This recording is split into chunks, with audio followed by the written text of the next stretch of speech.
Olá, estudantes! Olá, professores e todos que nos acompanham para mais uma aula do nosso aprofundamento curricular, o hashtag Quem Divide Multiplica e o componente População em Índices. Sejam todos muito bem-vindos. Aula produzida aí especialmente para a segunda série do ensino médio. Estamos finalizando, estamos chegando ao final aí dessa unidade curricular de número 1, trabalhosa, né? E a gente já tem bastante material aí para vocês disponível aí no repositório. A gente sempre espera que vocês acessem, que façam uso desse material, que divulguem, que repliquem esse material, que ele é sempre feito, produzido aí com muito cuidado, com muito zelo, especialmente aí para todos vocês. Então a gente espera realmente aí que vocês assistam, que vocês utilizem o material, que repliquem, né? É bastante legal, bastante importante, né? Replicar conhecimento, né? Difundir conhecimento, ideias, é sempre muito importante.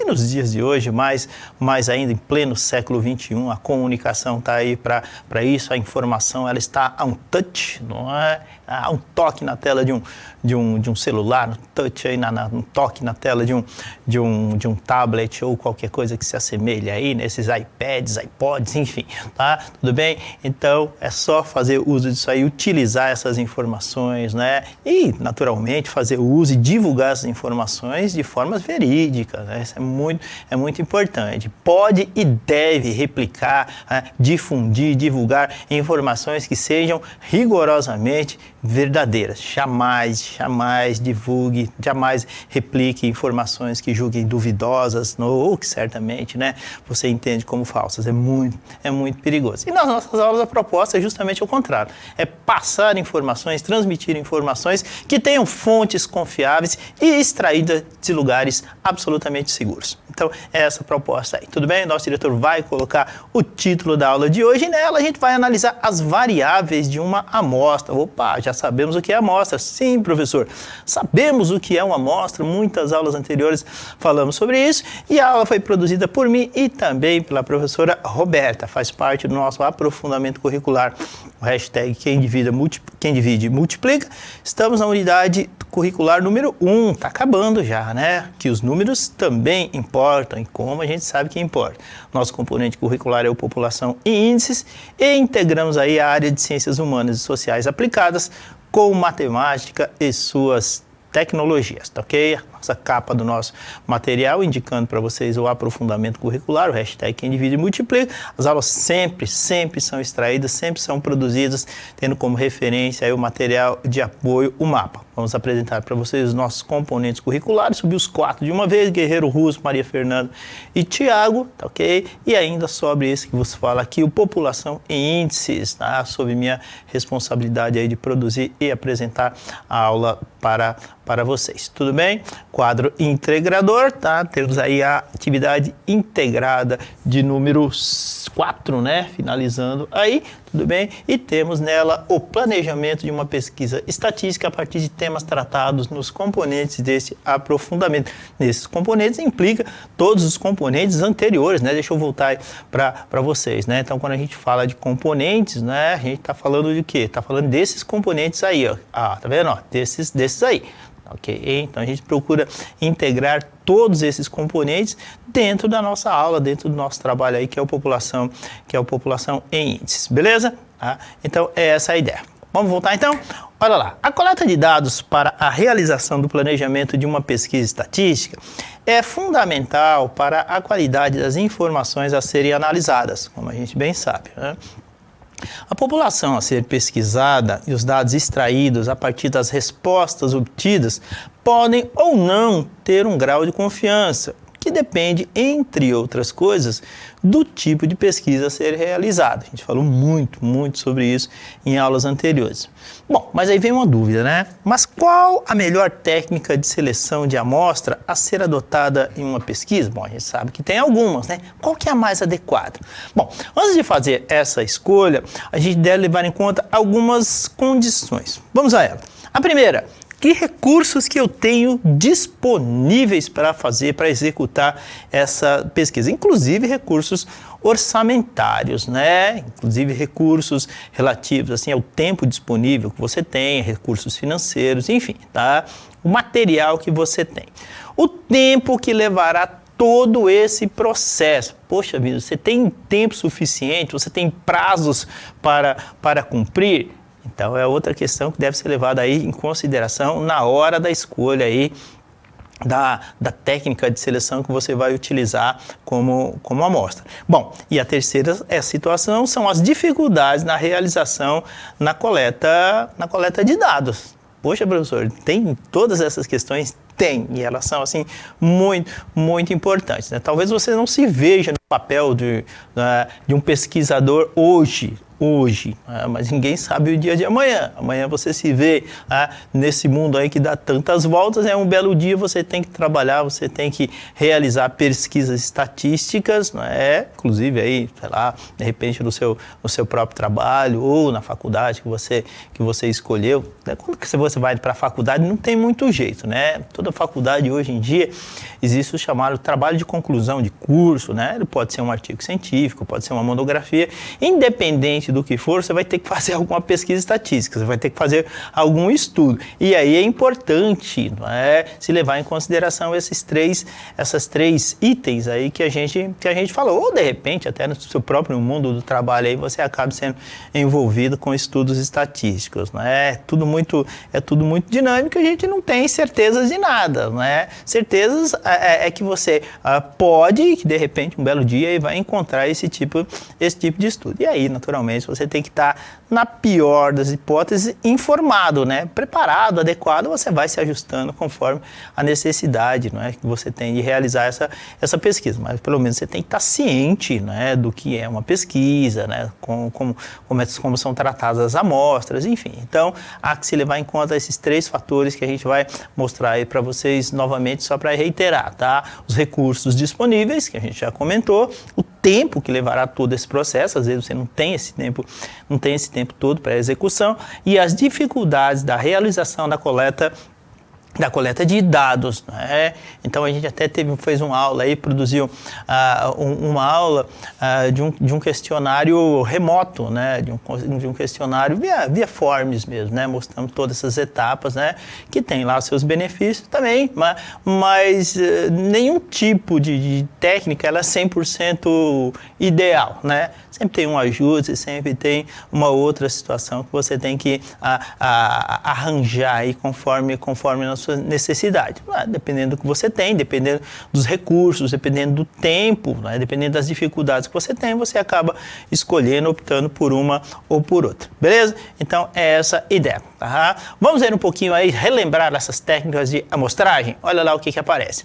Temos 3 situações aí. Você lembra bem dela? Produzimos aulas, falamos sobre elas em aulas anteriores. A gente vai dar uma volta aí para a gente dar uma relembrada, ok? Relembrando técnicas de seleção de amostras. Vamos lá? A número 1, tá? Amostragem casual ou simples, É o feijão com arroz aí da estatística, da pesquisa estatística. Você vai sortear aí 50% de um grupo, ao acaso, sendo atribuído a cada elemento um número dentro de um certo intervalo. Então, por exemplo, você vai ter uma certa população, você vai escolher, não vamos nem falar em valores precisos, você vai ter uma certa população aí para ser estudada. Você vai pegar 50% dela e vai atribuir aí aleatoriamente um número ou uma sequência ou um valor que o distinga dos outros. Por exemplo, e aí em cima desses dados, em cima desse grupo aí é que você vai fazer essa pesquisa, chamada aí de pesquisa casual ou simples. É básica, pega um grupo, determina, você vai ser o A, B, C, D, E, ou você vai ser 1, 2, 3, 4, 5, 6 e assim por diante. E dentro desse grupo eu faço o estudo. Diante desse processo todo, você vai dizer assim, poxa, professor, mas fazendo esse tipo eu posso ter imprecisões, Pode. Então, mas em qualquer uma delas você pode ter imprecisões também. E aí você vai ter que fazer o quê? Ajustando, adaptando, filtrando, ajustando para que essas margens de erros, e esse margem de erro diminua e o nível de confiança aumente. Tudo bem? Então é isso. Na segunda lá, nosso diretor vai fechar para vocês. Temos aí a amostragem sistemática. O que é amostragem sistemática, professor? Bom, sugerimos que você considere, por exemplo, apenas os números pares ou ímpares, ou outra forma que você julgue adequada nesse tipo de amostragem sistemática aí.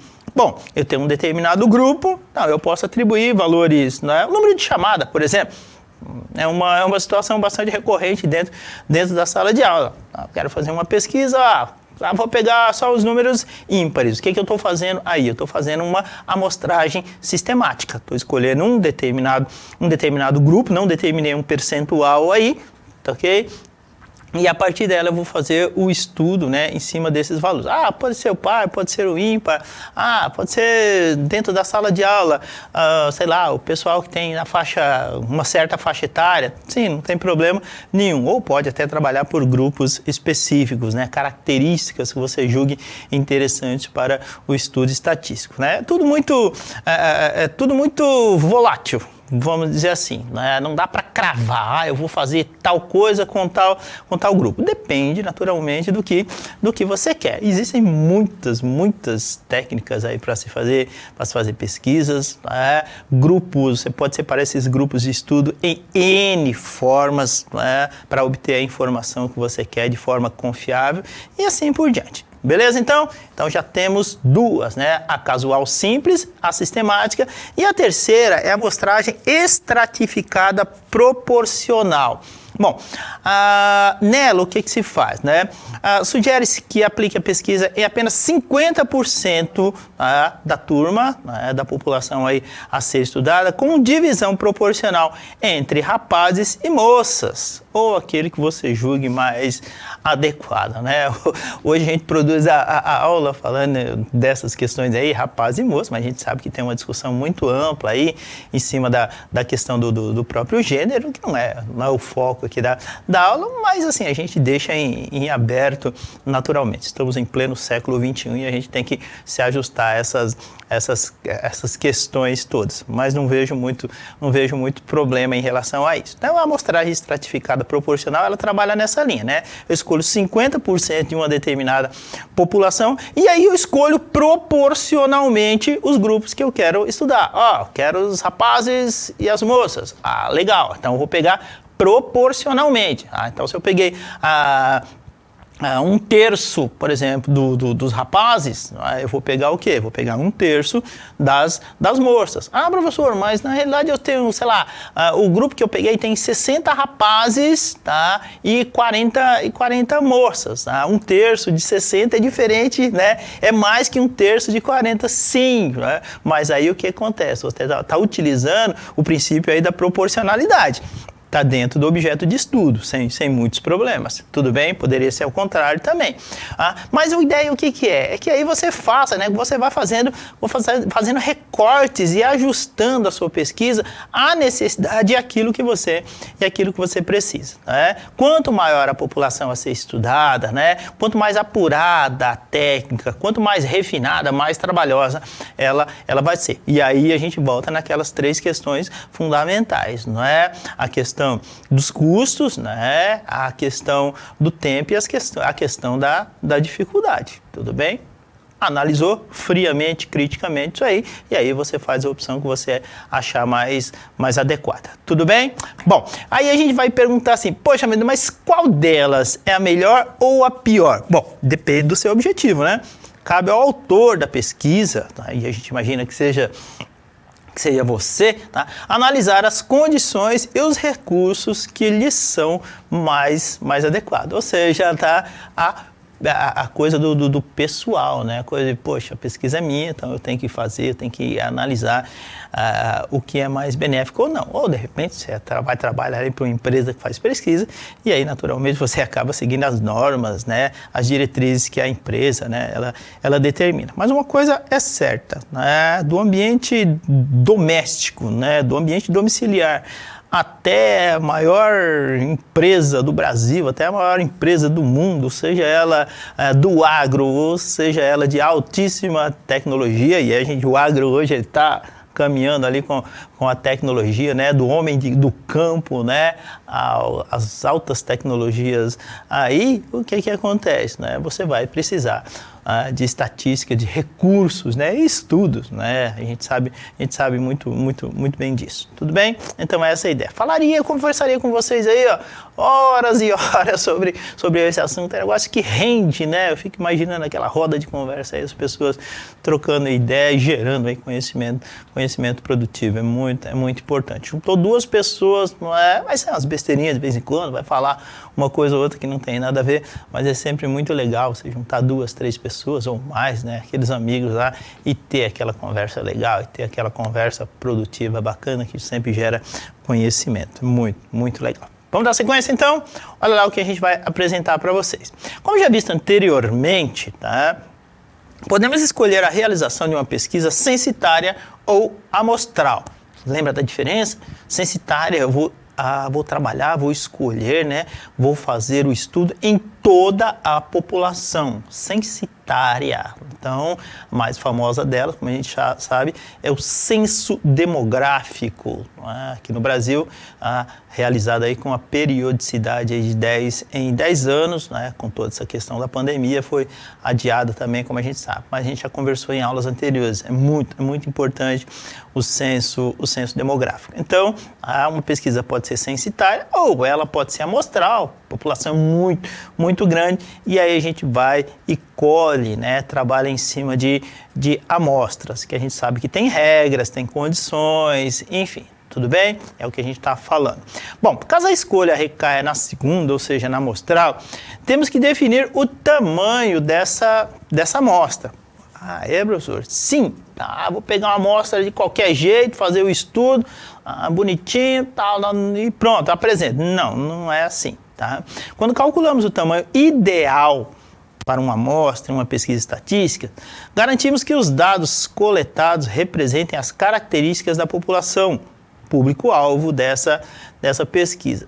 Não vou fazer uma pesquisa simplesmente por fazer, ela tem que ter um objetivo, ela tem que ter uma causa, né? E lá, no final dos contos, ela tem que ter algum tipo, alguma intervenção, não é? Seja ela para o bem ou seja ela para o mal. Então, eu analiso o que deu errado, o que está acontecendo com essa população, e tudo, rigorosamente tudo aí é objeto de estudo, hoje em dia.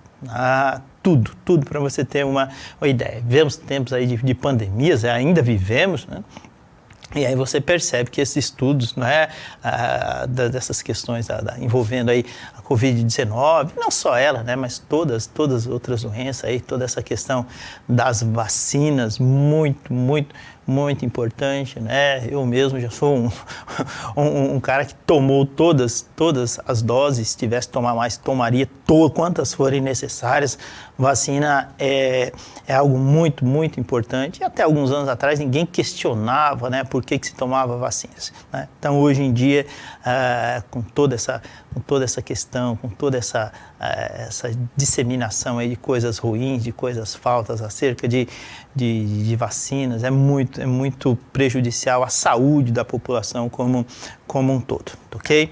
Bom, então o que acontece aí, tá? Sejam populações grandes ou populações desconhecidas, médias ou pequenas, temos que identificar e compreender o significado de cada uma das variáveis envolvidas. Professor, a variável incógnita, né? Sim, tá? Quando a gente fala aí dessas fórmulas, desses algoritmos estatísticos aí, a gente trabalha com essa questão das formulazinhas, né? Mas são incógnitas ou são variáveis? Elas são variáveis, não é?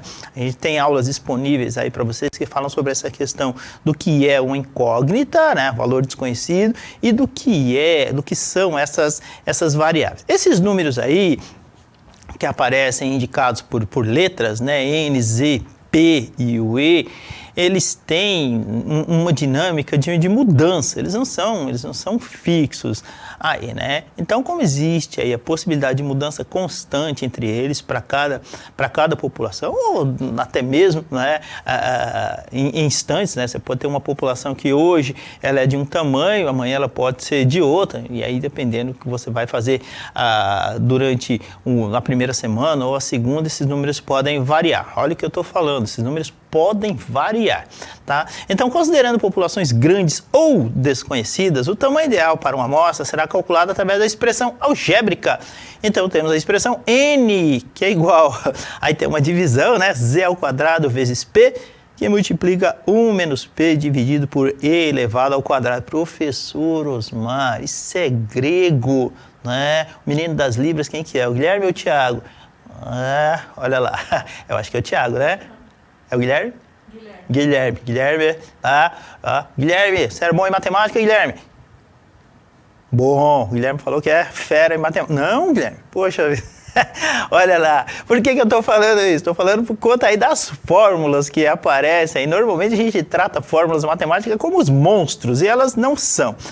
Fórmulas, algoritmos matemáticos, eles facilitam a vida da gente. Então a ideia é exatamente essa. Professor, eu tenho que decorar isso. Não, você não tem que decorar, né? O tempo de decoreba, ele se foi. Você tem que saber da existência dela, tá? E aí vou colocar outra, né? Quando a população é média ou pequena, que você vai se assustar mais ainda. Então não precisa decorar, não é essa a ideia não, tá? Então a gente tem aí, considerando populações grandes ou desconhecidas, destacado aí em negrito para vocês, o tamanho ideal para uma amostra será calculado através da expressão algébrica que a gente está apresentando aí para vocês em verde e branco, tá? Em que N é o tamanho da amostra, olha lá, a variável N aqui, eu vou destacar para vocês, ó, o N aqui, beleza? Tá? Na sequência que a gente tem, P é o desvio padrão, já conversamos sobre o desvio padrão também, né? A gente vai falar um pouquinho, tem uma representação gráfica. O Z é o valor padronizado, ok? Lembra lá para você achar o nível de confiança, tá? E o E é a margem de erro. Esse P aqui é o mesmo, tá? Não é outro não. E o E é a margem de erro, beleza? Então, a princípio, as nomenclaturas, né, as variáveis, elas são essas aí. E aí a gente vai conversar um pouquinho sobre elas. Olha lá, então, aparece a segunda fórmula. Lembra que eu falei que você ia se assustar com a segunda? Poxa, professor, a primeira já é grande, ó, vamos voltar nela lá. Olha lá, olha o tamanho da segunda. Pois é, contraditório, porque essa fórmula aí era para calcular o tamanho de uma amostra para uma população pequena ou média, tá? Então utilizamos essa coisa bonitinha aí, cheia de letras, tal, cheia de divisões, potências, mas realmente não se assuste, isso não é para decorar, eu repito para vocês. Bom, N quem que é? O tamanho da amostra, olha lá, vai aparecer P, quem que é? É o desvio padrão, olha, apareceu para vocês ali, tá? O Z é o valor padronizado, ok? Na sequência, e o N é o tamanho da população, beleza? Feito isso, vou voltar para vocês, então, olha lá, identificaram? Então, ó, temos as variáveis aí, o N minúsculo, o Z elevado ao quadrado, o P, aparece aí duas vezes, o E e o N maiúsculo aí, ok? Essa é a ideia. Cada uma dessas variáveis indica aí um valor, uma situação. Tudo bem? Olha lá. Tamanho da população é indicado pela variável N. N maiúsculo aí, tá? É o número total de pessoas em um determinado local.